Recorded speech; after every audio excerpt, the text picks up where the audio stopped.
Then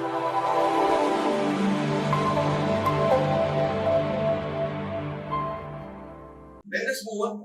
Beyond Gandhi, you must have got Nelson Mandela. That is another great example of ethical leadership. Nelson Mandela was incarcerated by the South African government, apartheid government, for 30 years. And after that, when he was released from prison, when he came up as the president of South Africa, the first pressure on him was, no, you must take action against the whites.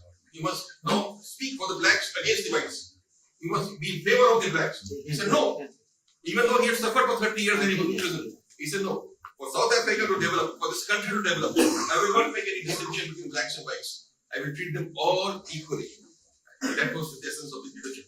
Imagine after being 30 years in prison, sent to prison by the whites, he comes out and he has no animosity against the whites, no hatred against the whites. Just like Gandhi said, I don't hate the British, I only hate the British system, the imperialist system. Same with Nelson Mandela.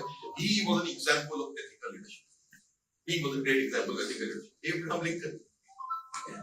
At the time when the entire United States there was slavery, and the complete southern part of America was in favor of slavery, he said, I will emancipate these people, and he came out with the famous Emancipation Declaration.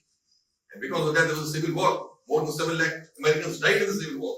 But he did not budge, even though he paid for that with his life eventually.